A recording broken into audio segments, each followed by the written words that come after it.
আসসালামু আলাইকুম রহমতুল্লাহি ওয়া বারাকাতুহু। রুটি পরা দিয়ে চোর ধরার উপায়। আপনারা অনেকেই জানেন, চাল পরা দিয়ে চোর ধরে, বাটি চালান দিয়েও চোর ধরে, আয়না পরা দিয়েও চোর ধরা হয়।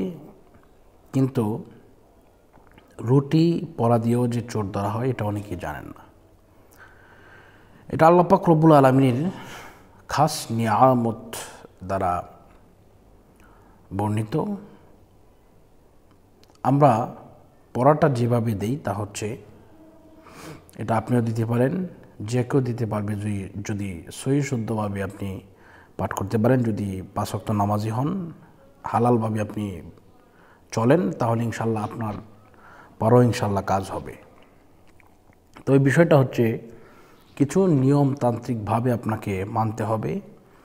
কিছু নিয়ম যদি আপনি মেনে চলেন তাহলে আপনার সব কিছু কবুল হবে, না হয় কবুল হবে না। নিয়মটা হচ্ছে, প্রথমে আপনি একটি রুটি নেবেন। যদি লোক বেশি হয় তাহলে বেশি রুটি নেবেন।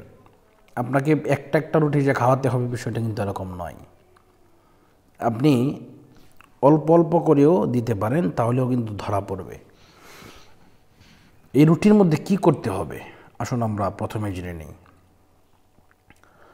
আয়াতুল কুরসি পাঠ করে কিন্তু চালের মধ্যে ফু দিয়ে চাল খাওয়ানো হয়।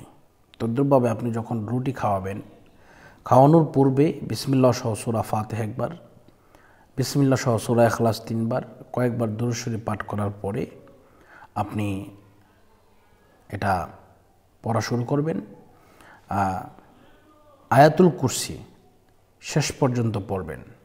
ওয়ালা ইয়াউদুহু হিফযুহুমা ওয়া হুয়াল আলিয়্যুল আযীম। এইভাবে আঙ্গুলে ধরে ধরে আপনি এটা 7 বার পড়বেন। দেখবেন ইনশাল্লাহ যে চুরি করেছে, প্রকৃত চোর যে, সে অবশ্যই আপনার মাল দিতে বাধ্য হবে। যদি মাল না দেয় তাহলে সে এটা ধরা পড়ে যাবে। আরেকটি পদ্ধতি আছে, তা হচ্ছে জালালি খতম। লা ইলাহা ইল্লা আনতা সুবহানাকা ইন্নী কুনতু মিনাজ জালিমিন। এটা 1,30,000 বার পড়তে হয়। ফ্যামিলিতে লোক থাকলে আপনারা পড়তে পারেন, না হলে আমাদেরকে বললে আমরাও ছাত্রদেরকে দিয়ে পড়াতে পারবো।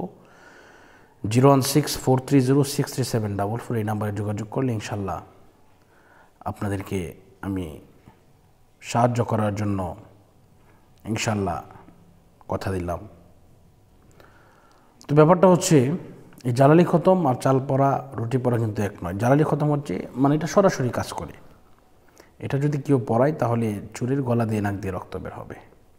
আপনার মাল সে নিজে দিয়ে যেতে বাধ্য হবে ইনশাল্লাহ। তো এই পর্যন্তই আজকের মতো বিদায় নিচ্ছি।